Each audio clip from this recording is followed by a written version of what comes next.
Warrant Officer E. Ripley. Said license is hereby suspended indefinitely. Now, no criminal charges will be filed against you at this time, and you are released on your own recognizance. These proceedings are closed.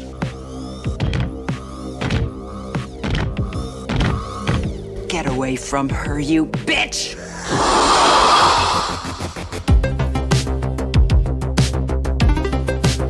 Do you like aliens? Do you like space marines? Do you love a strong female protagonist who could smile a little more? How about a film that gives you evil, slimy corporate guys doing evil guy corporate stuff because money? Well, I have the movie for you. Stories. Simple stories, perfectly told. In a world where communism is a dream of the distant past and of space marines. No, not those space marines. What the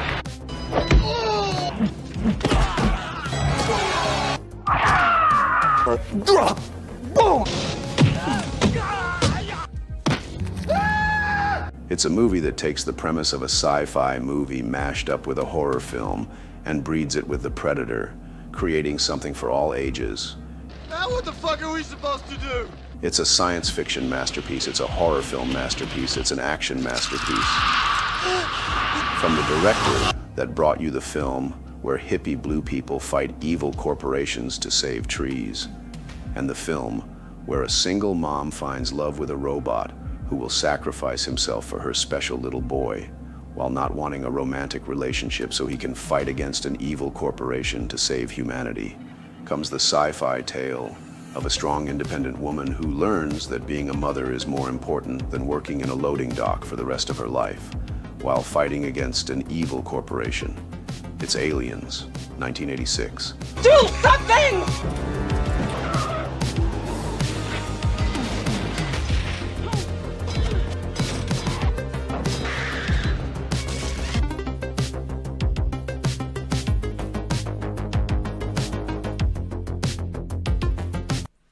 Oh my God, fellas, it's so good to see ya. What can I say?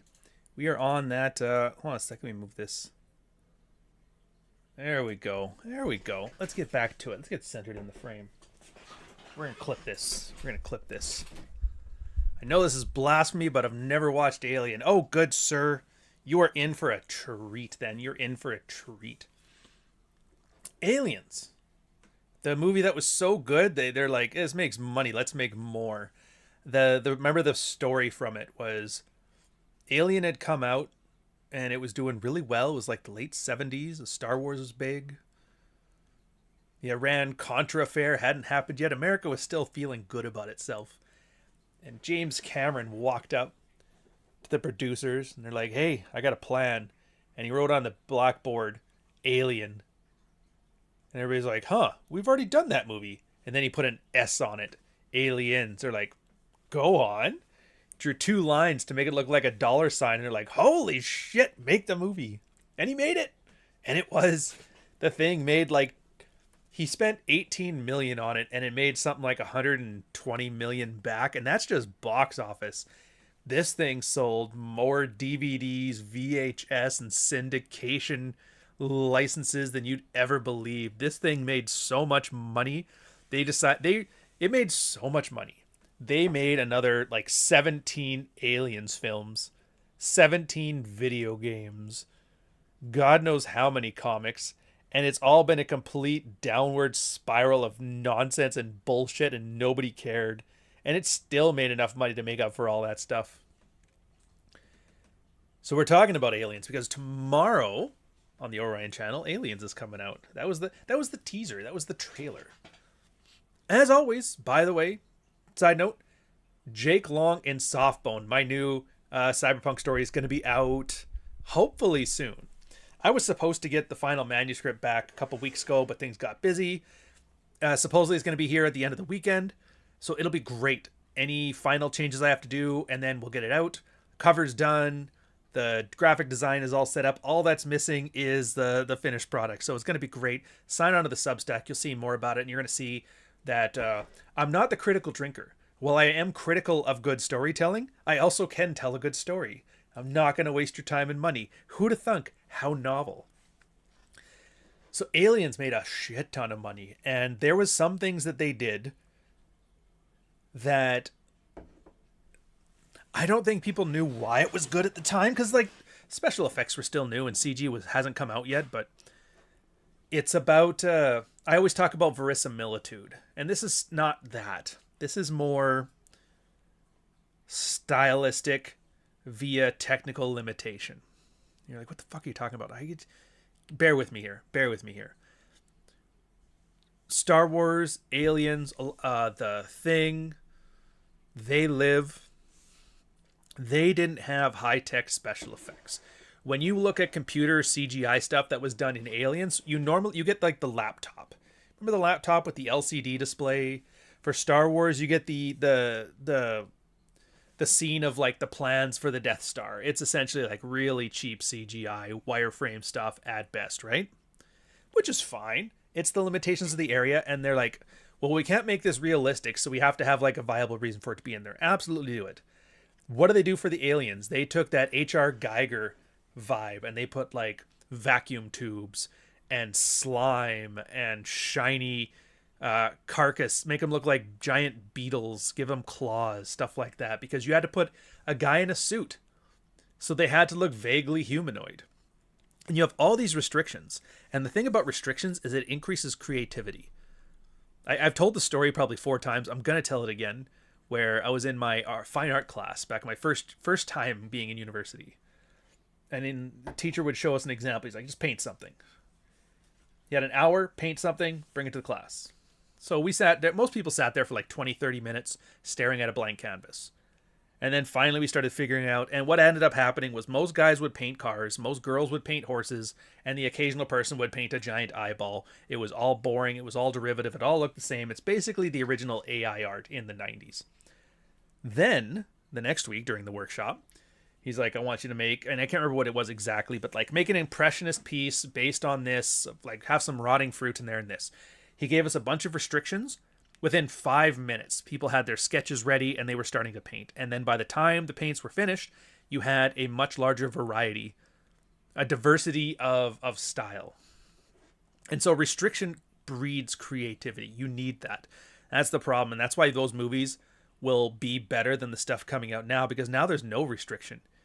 Disney invented that giant circular green screen room, so you can literally do anything and be anywhere with like a rear projection screen. And CG can make anything possible, and it looks realistic enough, but that's the problem. When you have no limitations, you just end up with weird shit. Null, €10 super chat. The movies I grew up with. As you should. And here's the thing. Most people get like, oh, it's just because it's what you grew up with. That's why you're nostalgic. It's not nostalgia. I get it. A lot of people have that. If you play like old Nintendo 8-bit games, you're probably going to have a lot of nostalgia for stuff that does not hold up in the current day. But this is the Super Nintendo, the PlayStation 1 era, where you really were in the perfect era for these things to come out. So it's not nostalgia. You just were born at the perfect time to have nostalgia for the greatest. Anywho, so back to Aliens. So you have like this very specific set of special practical effects based on the technological limitations of the era. Alien, for example, the original movie, they had a lot of it in the darkness because the alien prosthetic was just not very realistic. And so if they do it in the dark and do a lot of shading effects, it hides their inability to make a good alien. Ended up increasing the atmosphere. Now here's why all that's important. This creates a vibe, a theme, a tone, a style, a specific style. Star Wars, another example for that. For when they were putting together all this stuff, what they would do is they would take a lot of model battleships, paste them together and whatever, because they had like no money. They didn't have CG saying we can make the battleship look like anything. They had to work with what they had. So they took like 15 versions of the USS Enterprise, Intrepid, and whatever, glued them together, made them look like a Death Star. The CG, the best they could do was like lasers and wireframes. So everything had to have buttons, and Alien, same thing. This stuff creates a vibe. This stuff creates a style. And then at the time, it's just, this is the best we got. But then as you advance past it and the technology moves on, it now becomes a thing. Anime, another great example where technical limitation became style. Video games, even that. Dude, Minecraft, what is Minecraft but not taking the style of the 16-bit era and applying it to like a brand new modern vector game? That's really it. Minecraft wouldn't have been as popular as it was if the Super Nintendo hadn't been doing that first. They basically made Super Mario World 3D, and everybody was loving it. And that's why when you see people come back and like all the newer Alien movies, they don't hit the same. The aliens are CG, the lasers are CG. There's touch screens everywhere now. You're in a spaceship that's got like condensation, which makes no sense. But they're like, yeah, we don't. Well, like it's a spaceship, sure, but we're making it look like like a cave, haunted cave. We need the water. Well, it's not very realistic, yeah, but it. And again, the better the technology gets, the further people get now from that stylistic vibe that the movies have created. And Aliens arguably is like the peak. Sequels usually are. Because the first one, it's always a risk when they have to develop all this new technology, these new ways of doing things, the specific technical limitations. The second one takes those first movie limitations, and then it's like, okay, let's continue that. And so it can refine on the genre and build on the genre. So the aliens from Aliens look the same as the alien from Alien, just a little bit better. So they can have them in a little bit better lighting. The CG, the computer effects look like computer effects. The laser guns look like laser guns. The ships look like ships. Everything is the same, just better. And then you get to Alien 3, and then you're like, oh. What can I say? Like, there's 100,000 videos on the internet about the problems with Alien 3. Just too many cooks in the kitchen. Sam Whiskey, $4.99 super chat. Thank you very much, sir. Appreciate it. Sir, last time I saw that shirt, it was hiking Mount Robson with a can of Diet Pepsi. That's funny. Mount Rob. Wait a minute. Are you talking about the Mount Robson in Victoria, BC? Holy jeez. Gonna go do 9 holes at Mount Doug. Yeah, classic example of it going wrong was the George Lucas prequels. He set a new standard in CG, but it's just splattered everywhere and overloads you. Yeah. When you can do everything, nothing looks good. So that's why Aliens, it's not coming back. It can't come back. Anyways, going back to my notes here. Oh, yeah. And another reason. So when things become popular, they become victims of their own success. The Alien franchise is a perfect example of this. The problem comes, and it always does, with nerds, with feminists, with autists, and with critical drinker. Every time. The feminists, yeah, because they want to make everything fake, gay, and retarded. We all kind of know that. They're like, you know what'd be great? More inclusivity. It's like, no, that's not really a storytelling element. That's just thinly veiled, sloppish propaganda, and nobody's gonna like that because it doesn't tell a good story. And you can't look the DEI stuff. You can't tell me you can't make a good DEI story because you did. The entirety of Deep Space Nine, with the exception of the Dominion War, was a perfect example of really great progressive DEI storytelling. 100%. You go back and watch it now, you're like, dude, Jeremy from The Quartering would have a field day ripping into this show, except for the fact that it was well written, so it's a good story. So there's that, and that's whatever. That's something that can be fixed. I think one thing you can't fix, though, are the fans. The nerdish fans. They ruin it because they love to systematize it. Oh, it's so brutal. So did you know the alien didn't actually have a name? They have like a designation on the little the company things, but that's it. They don't have a name. And you may be thinking, actually, it's called a xenomorph. It's not. It's not. The word xenomorph didn't even come about until the second film. And they weren't actually calling it a xenomorph. Xenomorph was a classification. Bug hunt. In other words, fighting aliens that don't look like humans. A xenomorph. And they're like, yeah, so we're on a planet. We have an expected xenomorph. It's not, yeah. It's not a brand name. It's a classification. Anyways, nerds saw that and like, well, let's call it a xenomorph now. And now it's a xenomorph. And now they're like, well, the queen was a different one, and the aliens were a different one, and the eggs are a different one. How many other different ones are there? And what did they start doing? They started adding like a preacher, Deckard. I can't remember all the stupid names. There is so many hundreds of like alien videos talking about is this variation, is this one from Aliens 3 was an alien from a dog. It turns out they pick up the thing and they over explain it. And then the problem with over explaining is now you're in this box. So now the alien takes on the DNA of the thing that it does the chest bursting from. Now, if you need the story to have a certain type of alien, you can't do that. Because the nerds are like, no. It's got to have the DNA of what you take on. So you have to, like, if you want, like, a big hulking alien, you need to put a water buffalo in the middle of a spaceship for some fucking reason. And now it looks stupid. And that's the way lore and canon become a constraint, and not in the good creative way, but in a world-limiting way. The first one and the second one didn't have that problem. The first one was just like, it's an alien. Where did it come from? I don't know, some ship on a planet. Like, they went out of their way to not explain it. There is a ship on a planet we are mining. Why is the ship there? I don't know. Is it native to the planet? I don't think so. Well, what's in there right now? You see a goofy engineer in a thing. You're like, what is that? I don't know. See a bunch of eggs. What the fuck is that? They don't explain shit. You don't find out where the eggs came from. You don't find out where the aliens came from. It just sucks onto a guy. It comes out of his chest. It starts eating people and growing, and it grew fast. But that's all you know about it. You barely even see the thing. In the second one, they do a little bit, because it's mostly the same thing. They go back to that planet. Turns out all the rest of the eggs started latching onto the people, and they're like, oh, that sucks. And the only difference there is, well, if there's eggs, somebody must be laying them. There's got to be a queen. Some kind of chick alien. And they provide a chick alien laying the eggs. And that was it. That was all they explained, is that the eggs came from an alien that was laying eggs. And it's big, because the eggs are big. Like, you can work with that. You can work with that. And then in the third one, they start talking about... I don't think they really explain much either, which is fine. But then afterwards, oh my god, like with the paramecium or whatever they call the other one. And it could have been good. Dude, like, from the vibes of the Prometheus, I want to like that movie so bad. I enjoy the aesthetic to it.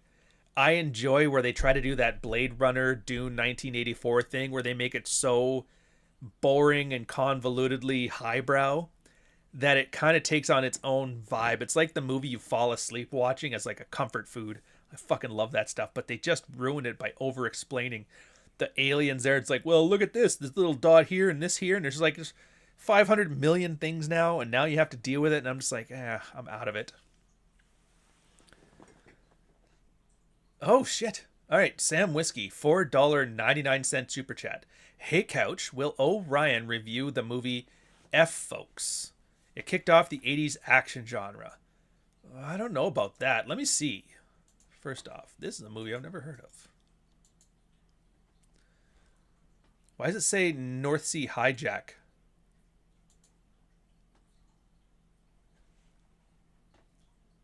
All right, you got the James Bond I don't like. Roger Moore. When terrorists take over 2 oil rigs and threaten to blow them up, if the demands are not met, an centric terrorism volunteers a commando unit to stop them. Oh, this isn't even new to the genre. It's an interesting one. Because this came out, what, 1980? 1980. Yeah, so there's 70s action films that are following on this one already. You got a lot of the Chuck Norris stuff, and I think, was Chuck Norris... I think he popped up. 1 second here. I want to start sounding... See, the problem is, with me, I don't... I'm not trying to autist this stuff, where I have to, like, do an entomology of how the movie got from here to there. I'm pretty sure Chuck Norris was doing action in the 70s, though. Excuse me. Way of the Dragon, 72. Student Teachers, Yellow-Faced Tigers. Good Guys Wear Black. Was it Good Guys Wear Black? Force of One. The Octagon. Hold on a second here. Yeah. 80s action. Good Guys Wear Black, 1978. 1979, A Force of One, when the detectives of an undercover police unit are mysteriously killed by a martial artist, a professional kickboxer asked to assist them. Delta Force was the one I remember, and Missing in Action. Okay, Missing in Action, and that is like 1984. All right, fair enough. I don't know if it started it. Everything is kind of on a spectrum too, so you kind of have to almost just pick an arbitrary place to cut it off. Sam Whiskey, $4.99 super chat. No 2001 Space Odyssey. No Space 1999. No Space 1999. No Star Wars. No Star Wars. No Alien. What the? Oh, I think I see what you're saying.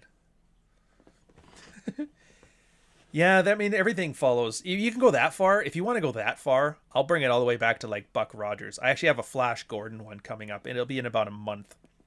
My backlog's kicking up, where you don't get Star Wars without Buck Rogers, because Buck Rogers came out in the 1930s, because Sherlock Holmes was popular in the 1890s, and that generation wanted a new one. They have your Doc Savages, you have all of that stuff, and then the war happened, the war got back. Doc Savage, super popular. Buck Rogers, super popular. So they made Flash Gordon because Buck Rogers is popular, and if you're going to have a Marvel, you got to have a DC. Fast forward 50 years, 40 years, whatever. Lucas loved the action-adventure serials of the 1950s he grew up watching, so he's like, I want to make a Flash Gordon. And they said, no, you can't have the rights to it. So he made Star Wars instead. So yeah, and that's why it's really hard to say this is the first of this. This is the first of this, because everything is based on everything else. It is a spider web of interconnected stuff. And another good example, I know we're supposed to be talking about aliens, but we're riffing on Star Wars just one more time. The best part about Star Wars is it was people that were raised on the action-adventure serials based on the comics of the 1930s, watching the serials in the nickel theaters in the 1950s, who wanted to make samurai film, western, science fiction, Flash Gordon, Buck Rogers. Like, that was all their inspirations. And then that's how they made Star Wars. And then the problem with the Star Wars, once it started to suck, is it was people who were fans of Star Wars. You got that synthesis of multiple genres mixed together, and then you got people who just keep photocopying it until we're at where we're at now, where you have Bill fucking Burr talking about socialism with a laser rifle. And yes, Remo Williams. To be fair, that is on my list, by the way. The Ohrian list is Remo Williams, The Adventure Begins. I would say, what's that other one? Not Enter the Dragon, the one making fun of it. The First Dragon? Or the Last Dragon? I think it's Last Dragon. Yeah, The Last Dragon. So in the sense that The Last Dragon is a satirical take on the Kung Fu films in the 1970s built in the 1980s, Remo Williams is the Last Dragon to all of like the war films of the 70s and 80s. It's really good. It's got like the hero's journey, trained like Kickboxer and Bloodsport. It's essentially a satire of them, but it came out earlier. Yeah, there you go. Fred Ward, Joel Grey. It's got the Catherine Janeway chick too. She's the romantic lead in The Adventure Begins. There was supposed to be a sequel to it. They never did do it though. Fred Ward, deceptively good actor. Didn't get nearly enough credit. He did The Naked Gun. Like action comedy, Fred Ward's probably the man when it comes to it. Anyways, back to Aliens. Where did I leave off? Making the original something new. Yeah, it's something else that I think a lot of people don't appreciate. Ah, damn it. Another super chat. Hexus, $1.99 super chat. Are you an Akira Kurosawa fan, Couch? I loved Seven Samurai. I was a huge fan of it. I am a Kurosawa fan. Here's the problem. Kurosawa is like Stanley Kubrick. Great director, great films. I hate film nerds that are talking incessantly about Kurosawa and Kubrick.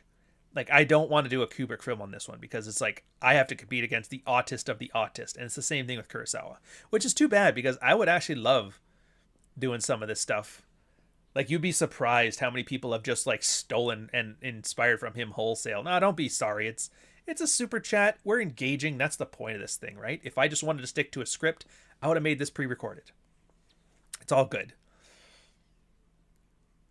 So yeah, hopefully that answers it. And I might, like, as I run out of films, I'll probably have to dip into the Kubrick and the Kurosawa and I might even do some like random old weird shit, but we'll see. We got a long ways to go until there.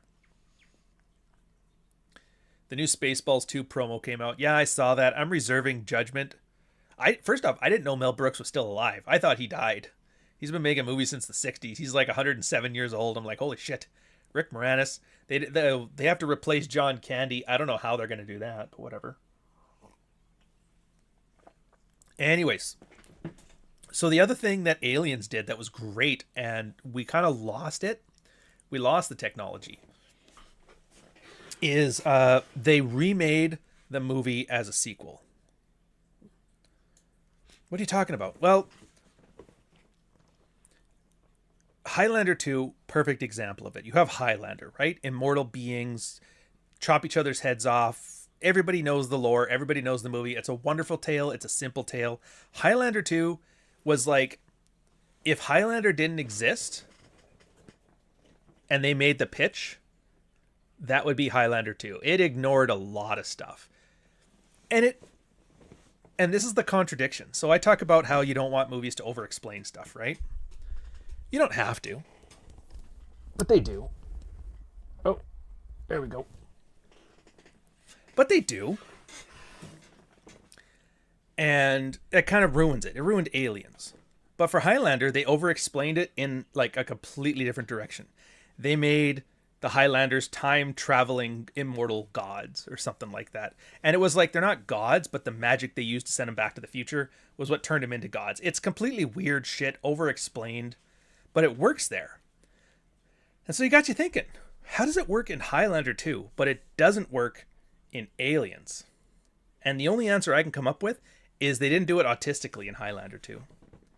In Highlander 2, it's kind of like a hand-waving, you need an excuse to do this. All right, that's what we're going to do. They don't address it again.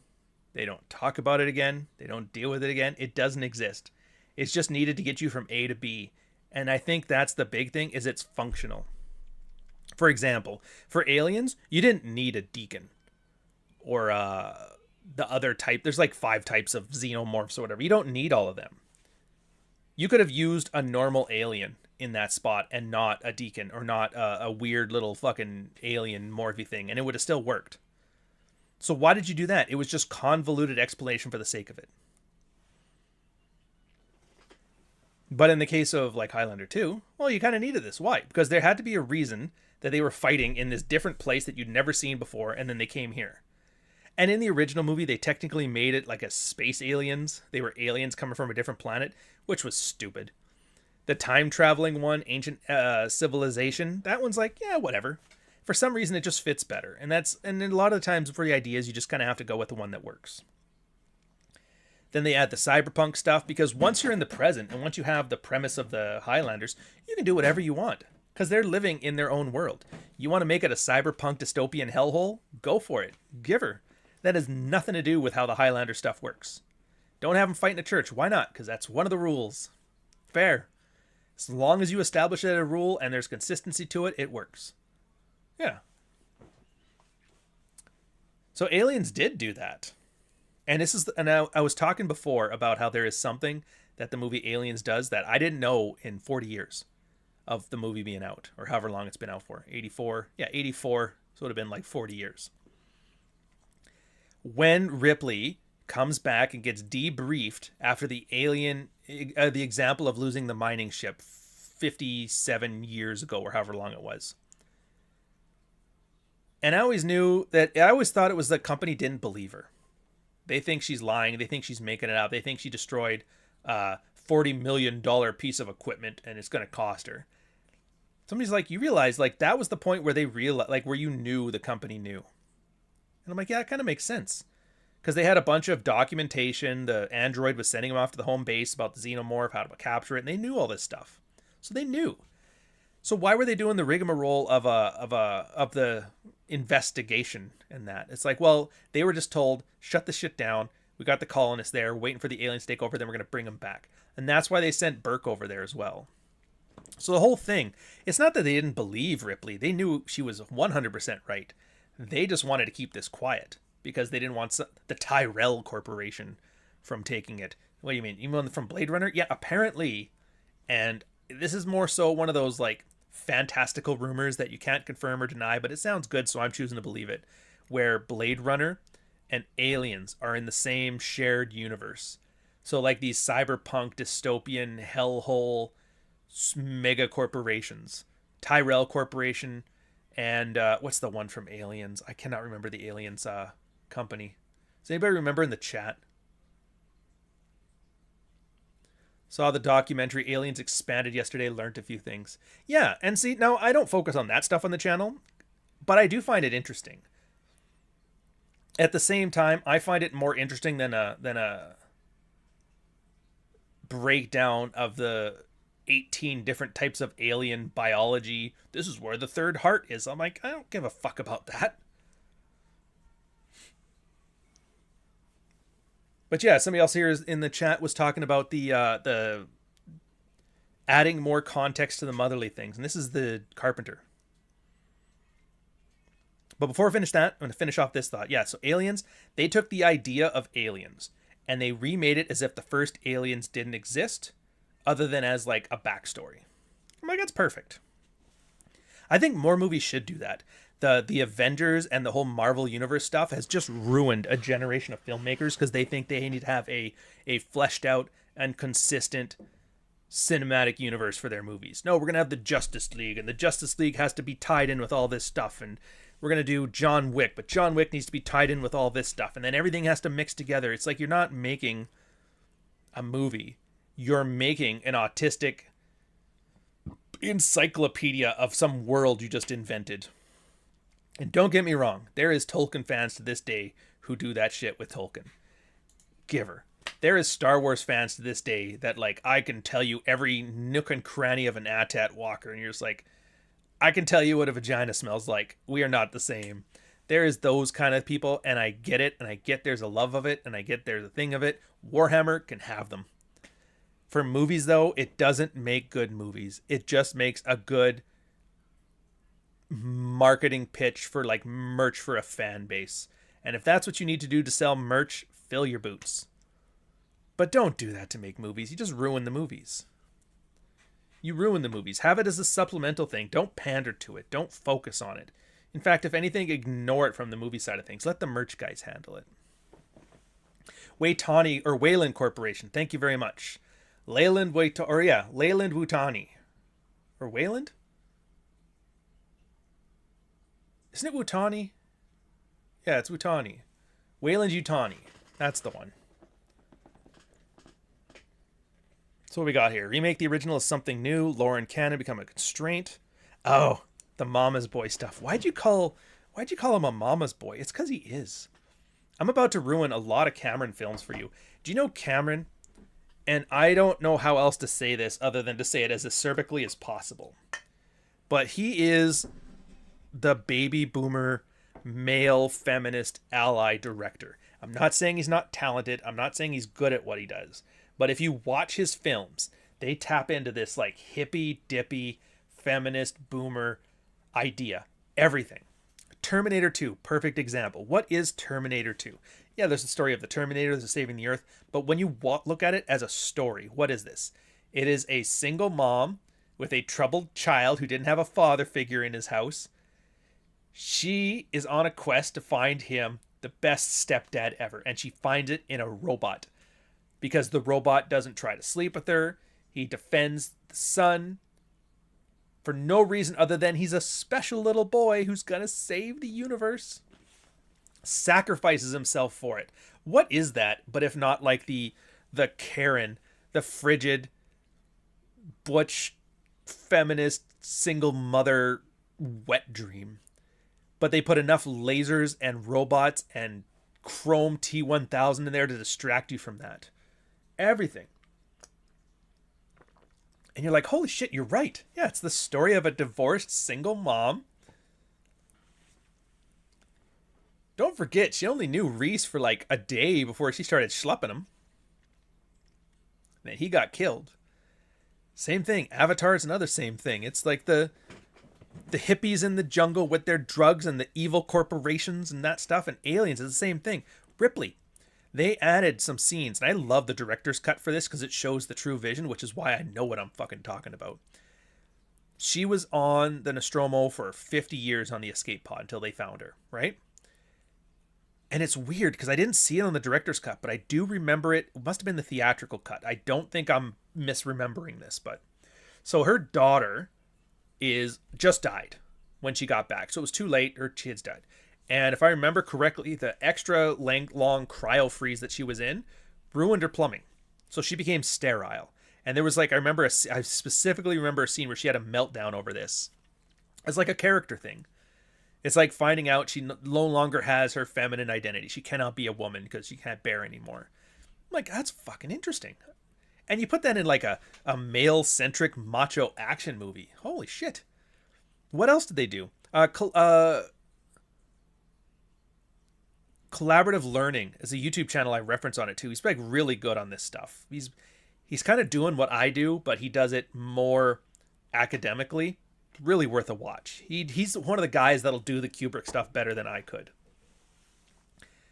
But he brings up like all these different like feminist elements you didn't know you had. Case in point, when you first get in there, the Marines, right?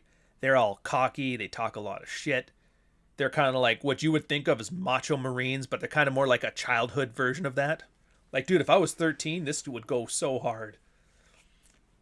And then what happens? As soon as they run into real trouble, they turn into like little scared bitches. They're crying. They're whining.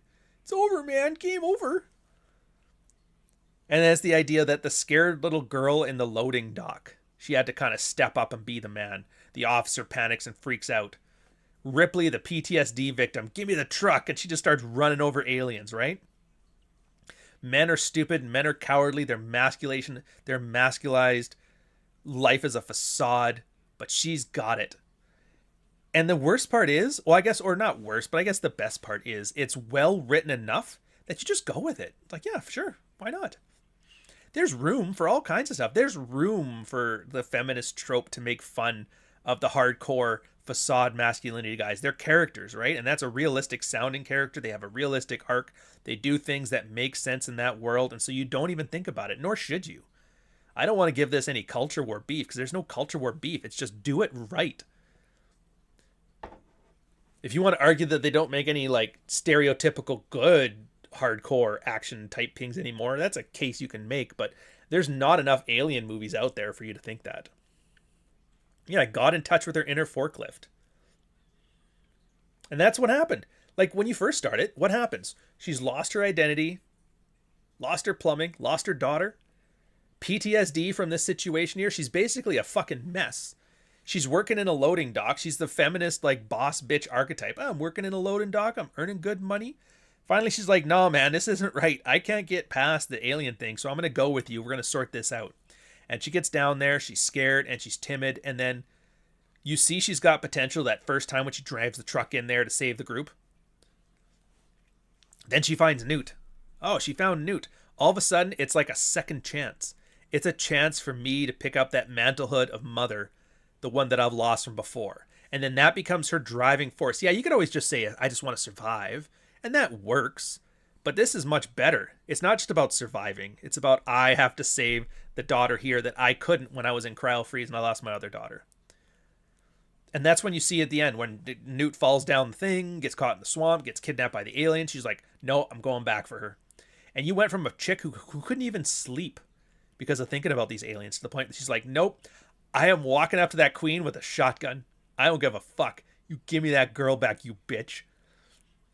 And they have the little mom off there where she's like, I'll torch your fucking eggs. And the alien's like, all right, back off, guys. Don't eat her yet. Take your kid. Get the fuck out. And then Ripley's like, you know what? Fuck your eggs. Fuck it. Does it anyway. Oh, dude, she was pissed. And then you think that's kind of a bitchy thing to do. And yeah, chicks can't get along. What happens? Gets back to the ship. The queen's like, no. I'm coming with. He comes over there, fucks up his android, leaves Ripley alone. I'm going after your kid as revenge. And you can see an arc, a revenge arc in the villain. And I was like, holy shit, that's pretty good. So what you have is like this hyper feminine character arc. Multiple characters. Multiple like feminist wet dreams of guys that couldn't cut it. You ever get mistaken for a man, Vasquez? No, have you? Oh, no. And then what happens at the end? The feminist boss bitch gets him in the end because you know what?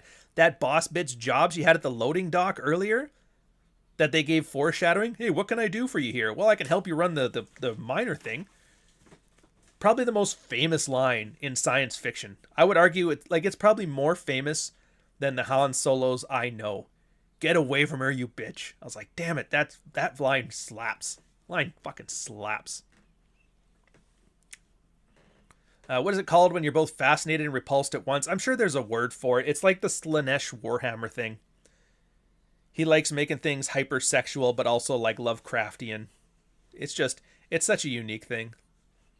The egg opened, the queen broke the deal. That's why Ripley started cooking eggs. Was it? Oh, that's right. You're right. It was because the one started popping open.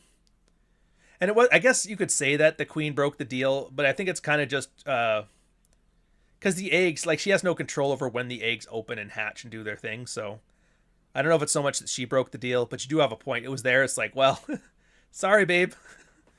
It's your own fault. That was more of just like a coincidence. But yeah, I get what you're saying. That actually makes more sense.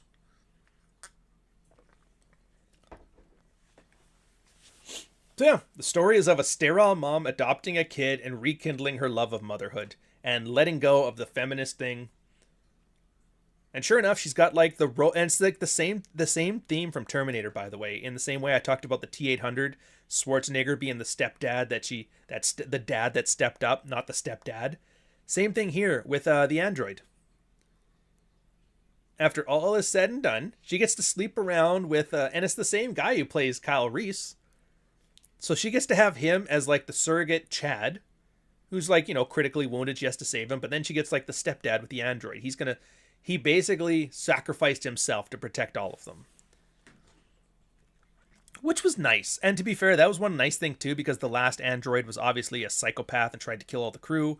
And this one's like, oh, they've added a new subroutine that makes us incapable of killing. And then, oh, thank God that came in handy at the end here because I really needed you not to kill us and try to take the android.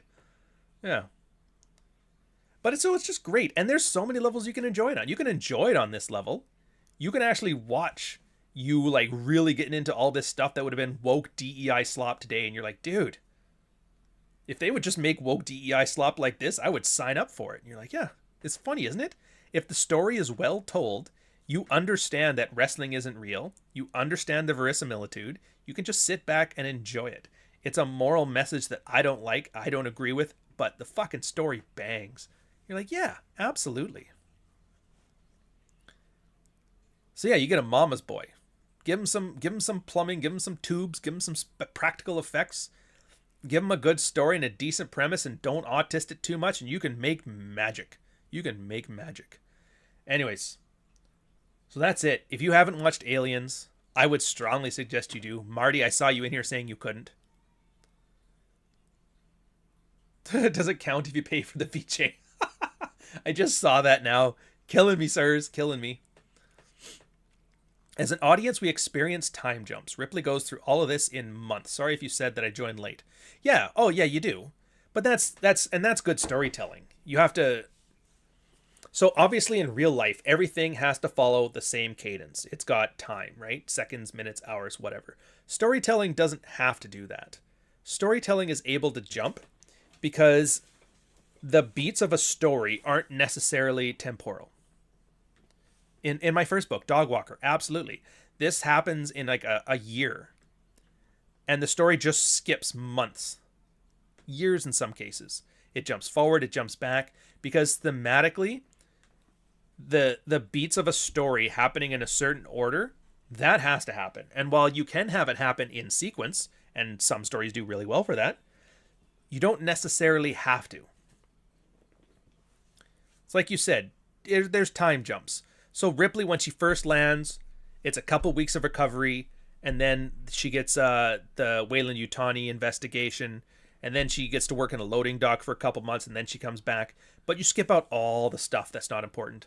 Like, you don't need to see her working in a loading dock. They actually found it more efficient if when you were establishing the Marines later on, to have her help out by showing she's got loading dock skills. So you can use it there. You don't have to show that scene there. And it's like really, really tight storytelling. It's very efficient. It's very good at what it does. It's a French New Wave concept. And I've talked about that a few times too, if you don't know. before the French New Wave in the 60s, what they used to do is movies were more like theatrics, right? If somebody was moving from point A to point B, you would film him at point A, you would film him traveling to point B, and then you would film him at point B. And the idea that the temporal nature of the storytelling was integral to it. French New Wave came in, it's like, why do I need to show that? They call it shoe leather. In other words, like the walking from someplace, the leather on the bottom of your shoes. Why don't we just get rid of the shoe leather? So we'll just have them from here to here. Don't show this part. Why? Because people know that. Like I said, we all know how working in a shitty loading dock works. We don't need to see a scene where she's in a loading dock for 6 months. We don't need to see a scene where she has PTSD for 3 weeks straight. Just show her waking up in a cold sweat and then calling Burke to let her on the mission. You understand everything you need to know. What is the... And this is the part that I loved about good storytelling, and I wish they would still do it, but they don't. We just don't have the technology or the capability or the people, at least in Hollywood. In Jake Long's Softbone, which is coming out, it does have that. Thank God for me. Thank God for you. But maternal instinct not exclusive to breeders. Technically it is, because the word maternal, motherly. You might be thinking paternal, which would not be exclusive to people who can. There's a gendered thing to it, but whatever. What are they getting bigger? Oh yeah, temporal. Good stories are like, how much of this, and if you've ever had to do a story, you'll know this yourself, where you're like, sometimes you're struggling. How can I make this a full-length story? And you don't know. So you have to like pad it, and you add stuff, and you add stuff, and you add stuff. And that's bad storytelling, because then it's a slog. Then it's just like padding out the runtime. A lot of movies do that. To be fair, it's something Ski School does, which is another movie that's coming out soon. It's like a screwball comedy. And they have like 3 scenes where it's just like a music video of people skiing. Because they don't have a big enough story to fill it all up. And so they fill it with this stuff to make it cool. Granted, it fits with the theme of the movie, so it works for them. But in general, it's a bad idea if you don't have enough of a story to fill the time. But a good story fills all of that time.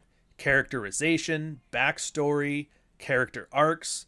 There's enough characters in a story that you can fill it out by giving every character an arc and intertwining them together, and some win, some lose.